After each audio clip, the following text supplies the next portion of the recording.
जी star news से आइए डालते हैं आज की मुख्य खबरों पर एक नजर। कानपुर में जरीब चौकी रेलवे ओवर ब्रिज निर्माण पर भूमि पूजन आज शुक्रवार को सांसद रमेश अवस्थी करेंगे। हीरागंज व्यापार मंडल के व्यापारियों ने पुल के डिजाइन बदलने की मांग पर उनका कहना है कि पुल निर्माण के दौरान हमारा कारोबार प्रभावित होगा। जीटी रोड को कालपी रोड से जोड़ने वाले रेलवे क्रॉसिंग पर करीब 320 करोड़ रुपए की लागत से 4 लेन रेलवे ओवर ब्रिज बनाया जाएगा। सेतु निगम के अनुसार पुल में कुल 4 रैंप बनाए जाएंगे। इनमें 2 रैंप जीटी रोड और एक कालपी रोड और एक घंटाघर रोड की ओर उतरेगा। कानपुर रोड और जीटी रोड के ओर बनने वाले रैंप 4-4 लेन के होंगे, जबकि घंटाघर की तरफ 2 लेन का रैंप प्रस्तावित है। जरीब चौकी उद्योग व्यापार मंडल ने पुल के शिलान्यास का विरोध किया। व्यापारियों का कहना है कि लंबे समय से पुल की डिजाइन बदलने की मांग कर रहे हैं, लेकिन अब तक कोई सुनवाई नहीं हुई। व्यापारियों का दावा है कि नई डिजाइन के कारण 250 से ज्यादा दुकानों का अस्तित्व संकट में पड़ जाएगा। उनका कहना है कि पूर्व सांसद सत्यदेव पचौरी के कार्यकाल में जो डिजाइन स्वीकृत हुई थी उसी के अनुसार पुल बनाया जाना चाहिए। व्यापार मंडल के मुताबिक नई डिजाइन लागू होने से जरीब चौकी और हीरागंज के बाजार प्रभावित हो जाएंगे। कारोबार खत्म होने का जो है खतरा है। व्यापार मंडल के सदस्य अरुण पांडे ने कहा कि हम लोग किसी का विरोध करने नहीं जा रहे हैं, केवल दुकानों को बंद रखकर विरोध जताएंगे। उनका कहना है कि यहाँ जो दुकानें हैं उनमें काम करने वाले कर्मचारी से दुकानदार सब परेशान है। अब 3 साल तक पुल बनेगा तो फिर हमारा व्यापार चौपट हो जाएगा। हमारा किसी से कोई विरोध नहीं है, हम खुद चाहते हैं कि इस पुल का निर्माण हो, लेकिन जो पुरानी डिजाइन थी उसके मुताबिक हो। बस हमारी यही मांग है, पुल के डिजाइन को बदला ना। विरोध ओवर ब्रिज का है जो जरीब चौकी में दोनों मार्केटों के बीच से जा रहा है। गांधीनगर हीरागंज जो हमारी मार्केट है प्लाईवुड की और फर्नीचर की, इसके बीच से जो जा रहा है, हम पुरानी डिजाइन की मांग कर रहे हैं। जो पूर्व सांसद सत्यदेव पचौरी जी ने रेलवे एलिवेटर को ऊपर करके बना रहे थे, 18 क्रॉसिंगें उसमें पूरी खुल रही हैं, जिसमें हमारी जरीब चौकी भी खुल रहा है। उस क्रॉसिंग को कर दें, कोई भी जीटी रोड की ओवर ब्रिज की, जरीब चौकी ओवर ब्रिज की आवश्यकता नहीं पड़ेगी। माननीय सांसद जी, हम व्यापारियों का ध्यान दें।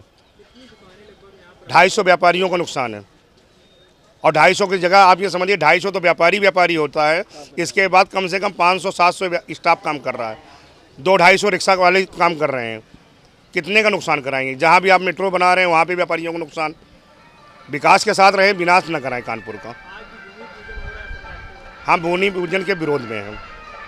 हमारी जो है सभी दुकानें जो आज बंद हैं, ये भूमि पूजन के विरोध में है।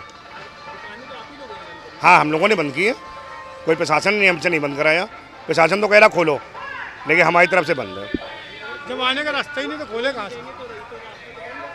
है भाई, उसके लिए तो रास्ता तो भाई ये कि इन्होंने दिखा दिया कि इधर से आ जाएगा। ये तो सांसद जी को समझना चाहिए ना कि रास्ता क्यों बंद है। ये तो सांसद जी से आप इसके लिए पूछें, सांसद जी से। वो नेता है, व्यापारी का दर्द जो है व्यापारी समझ सकता है। पोस्टर भाजपा के कार्यकर्ताओं ने फाड़े, भाजपा के कार्यकर्ता फाड़े हैं। जितने पोस्टर हैं उनके सब वीडियो आ चुके हैं हमारे पास। शांतिपूर्वक विरोध है हमारा विरोध पूरा शांतिपूर्वक है। किसी भी शांतिपूर्वक गांधीवादी विचारधारा पे हम अपना मांग कर रहे हैं।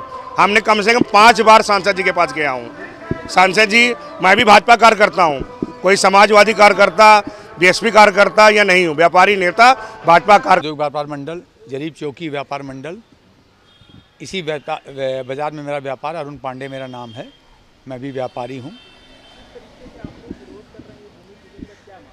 हमारा विरोध कोई नहीं है, हमारा सकारात्मक भूमिका हमारी है कि रेलवे ओवरब्रिज बने। हमारे यहाँ का जो पुल है उसका भी हम समर्थन करते हैं, हमारा विरोध किसी प्रकार का नहीं है। लेकिन इसका हम जो दिशाएं जो बताई गई हैं, जिस हिसाब से सेतु निगम द्वारा पुल बनाया जा रहा है, उसका मैप जो हमें पहले बताया गया था, जो पास हुआ था सन 2024 में, उसके अनुरूप हम लोगों ने यहाँ मिठाइयाँ बांटी थी। हम बड़े खुश हुए थे कि हमारा व्यापार और सुगम हो जाएगा, यहाँ पे जाम से मुक्ति मिलेगी, हम लोग चाहते हैं। इस लड़ाई को सन 2003 में चालू किया गया था कि रेलवे लाइन यहाँ से शिफ्ट की जाए, उसमें हमें सफलता भी मिली। और उस सफलता के साथ साथ सबसे बड़ी बात ये थी कि यहाँ पे जो व्यापार है वो सुगम कैसे हो, क्योंकि जाम एक मेन समस्या थी। उसके लिए माननीय सांसद सत्यदेव पचौरी जी ने एक टी टाइप का पुल पास कराया था, जिस पे हम लोगों ने समर्थन किया था, जिसमें बड़ा व्यापार भी खुल रहा था। लेकिन बाद में किन लोगों की वजह से हमें जानकारी नहीं है, इसका दिशा बदल दी गई, इसका स्वरूप बदल दिया गया। इसको यहाँ से रेलवे ट्रैक जो बन रहा है, इसके ऊपर जो पिलर आ रहा है वो 3 फीट का आ रहा है। उस 3 फीट के पिलर के ऊपर से ट्रेन गुजरेगी तो स्वाभाविक है कि रेलवे लाइन बंद हो जाएगी, तो उसके ऊपर उनको वैकल्पिक रूप देना पड़ेगा, वैकल्पिक रास्ता देना पड़ेगा। उसके लिए हम लोगों की एक मीटिंग हुई थी जिसमें हमारे माननीय सांसद जी, सतदेव पचौरी जी, हमारे नगर कमिश्नर साहब, सेतु निगम के अधिकारी, रेलवे के अधिकारी, सभी लोग थे। बैठ के बातचीत हुई थी। उसमें यह कहा गया था कि आप इसका कोई दूसरा उपाय बताइए। तो हम लोगों ने कहा था कुछ मत करिए, आप फजल गंज से आने वाले मार्ग पे 8 फीट नीचे का एक पुल बना दीजिए, क्योंकि 3 फीट ऊपर पिलर आ रहा है, उसके ऊपर 3 फीट का एक पिलर और आ जाएगा। तो 3 फीट उठाने के लिए महज 300 मीटर पीछे जाना पड़ता है। तो जो रेलवे ट्रैक उठ रहा है वो 600 मीटर पीछे हो जाएगा। 300 मीटर 600 हो जाएगा, उतना जगह है, पर्याप्त जगह है। और इसमें 14 फीट पे एंगल लगे हुए हैं जिससे सारे वाहन बड़े निकलते हैं। अगर 8 फीट नीचे कर देंगे, 6 फीट ऊपर कर देंगे, 14 फीट रास्ता मिल जाएगा। तो तुरंत सवाल हुआ जब पानी भर जाएगा तो जूही पुल में भरता है। तो आज की तारीख में नोएडा में, अहमदाबाद में, सूरत में, महाराष्ट्र में सभी जगहों पुल बन रहे हैं, कहीं पानी नहीं भरता है। क्या वो मार्ग नहीं बन सकता है? और अगर पानी नहीं भर रहा है और हमारे काम चल जाएंगे, इसकी पुल की लागत 320 करोड़ रुपए है और अंडरपास की 40 करोड़ रुपए है। सरकार का कितना पैसा बचेगा? हम लोगों ने हर तरीके से सरकार का समर्थन किया है, करा है।